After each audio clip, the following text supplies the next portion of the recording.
Indian premier ലീഗുമായി ബന്ധപ്പെട്ട അഭ്യൂഹങ്ങൾ വീണ്ടും ശക്തമായിരിക്കുകയാണ്. സഞ്ജു സാംസനെ സ്വന്തമാക്കാൻ ഡൽഹി ക്യാപിറ്റൽസിന് താല്പര്യമുണ്ട്, KL രാഹുലിനെ സ്വന്തമാക്കാൻ കൊൽക്കത്ത നൈറ്റ് റൈഡേഴ്സിന് താല്പര്യമുണ്ട് എന്നൊക്കെ തരത്തിലാണ് പുതിയ അഭ്യൂഹങ്ങൾ വരുന്നത്. സഞ്ജു സാംസനെ സ്വന്തമാക്കാൻ ഡൽഹിക്ക് താല്പര്യമുണ്ടെന്ന അഭ്യൂഹം ശരിയാണെങ്കിൽ ഒരു ചോദ്യം പ്രധാനമാണ്. ഇതൊരു പ്ലെയർ ട്രേഡ് ഡീലാണെങ്കിൽ സഞ്ജുവിന് പകരം ഡൽഹി ആരെ തിരിച്ചു നൽകും? അല്ലെങ്കിൽ രാജസ്ഥാൻ ആരെ സഞ്ജുവിന് പകരം ഡൽഹിയോട് ചോദിക്കും? ഡൽഹി നിരയിൽ രാജസ്ഥാൻ റോയൽസിന് ലക്ഷ്യമിടാൻ കഴിയുന്ന 3 താരങ്ങളെക്കുറിച്ചാണ് പറയാൻ പോകുന്നത്.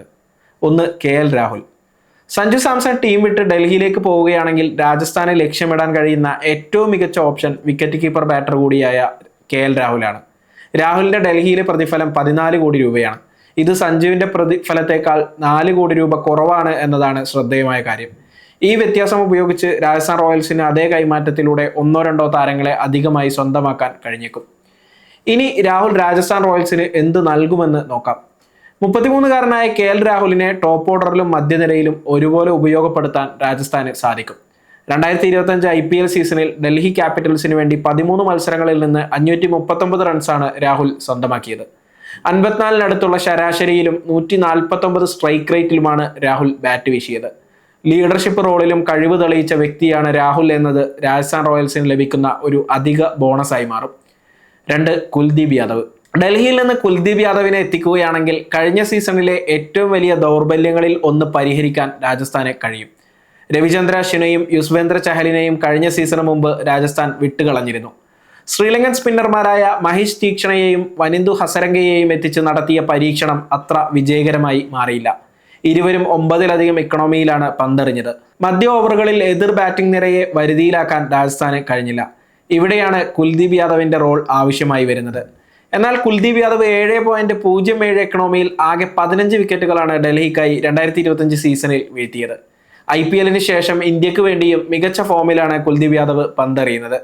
ഇന്ത്യയുടെ ഏഷ്യ കപ്പ് വിജയത്തിൽ ഏറ്റവും അധികം വിക്കറ്റുകൾ നേടിയത് കുൽദീപാണ്. 30-കാരനായ കുൽദീപ് കരിയറിലെ ഏറ്റവും മികച്ച ഫോമിലൂടെയാണ് കടന്നുപോകുന്നത്. റോയൽസിന്റെ സ്പിൻ ആക്രമണത്തിന് നേതൃത്വം നൽകാനുള്ള പരിചയ സമ്പത്ത് കുൽദീപ് യാദവിനുണ്ട്. 13.25 കോടി രൂപയാണ് കുൽദീപിന്റെ മൂല്യം. സഞ്ജുവിനെ കൈമാറുന്നതിന് പകരമായി കുൽദീപിനെ കൊണ്ടുവന്നാൽ ശേഷിക്കുന്ന തുകക്ക് മറ്റു ചില താരങ്ങളെ ടീമിലെത്തിക്കാനും രാജസ്ഥാന് സാധിക്കും. മധ്യ ഓവറുകളിൽ എതിർ ബാറ്റർമാർ റൺ നേടുന്നതിൽ നിയന്ത്രണം കൊണ്ടുവരാൻ ആഗ്രഹിക്കുന്ന രാജസ്ഥാനെ സംബന്ധിച്ചിടത്തോളം ഇതൊരു മികച്ച നീക്കമായി മാറുകയും ചെയ്യും. 3, വിബിരാജ് നിഗം. ഈ പേര് പറയുമ്പോൾ നിങ്ങളുടെ നെറ്റി ചുളിഞ്ഞേക്കാം. മികച്ച ടോപ്പ് ഓർഡർ ബാറ്റർമാരുണ്ടായിട്ടും പേരുകേട്ട ബൗളർമാരുണ്ടായിട്ടും രണ്ടാമതൊരു IPL കിരീടം നേടുന്നതിൽ രാജസ്ഥാൻ പരാജയപ്പെട്ടു. എന്തുകൊണ്ട്? 7-ാം നമ്പറിലോ 8-ാം നമ്പറിലോ ബാറ്റ് ചെയ്യാൻ കഴിയുന്ന ഒരു മികച്ച ഓൾറൗണ്ടറെ രാജസ്ഥാൻ റോയൽസ് മിസ് ചെയ്യുന്നുണ്ട്. ഇവിടെയാണ് വിബിരാജ് നിഗം എന്ന 21-കാരന്റെ പ്രസക്തി. സ്പിന്നറായ വിബിരാജ് കഴിഞ്ഞ സീസണിൽ ഡൽഹിക്കായി 11 വിക്കറ്റുകൾ വീഴ്ത്തിയിരുന്നു. ബാറ്ററുടെ റോളിലും താരം തിളങ്ങി.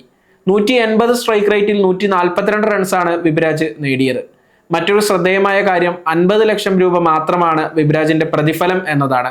അതുകൊണ്ട് തന്നെ സഞ്ജുവിന് പകരം മറ്റൊരു താരത്തിനൊപ്പം വിബിരാജിനെ കൂടി വാങ്ങാൻ രാജസ്ഥാൻ റോയൽസിന് ശ്രമിക്കാവുന്നതാണ്. യുവതാരങ്ങളെ കണ്ടെത്തി വളർത്തുന്നതിൽ രാജസ്ഥാൻ മിടുക്കരാണ്. അത്തരത്തിൽ വളർത്തിയെടുക്കാൻ കഴിയുന്ന താരമാണ് വിബിരാജ് നിഗം.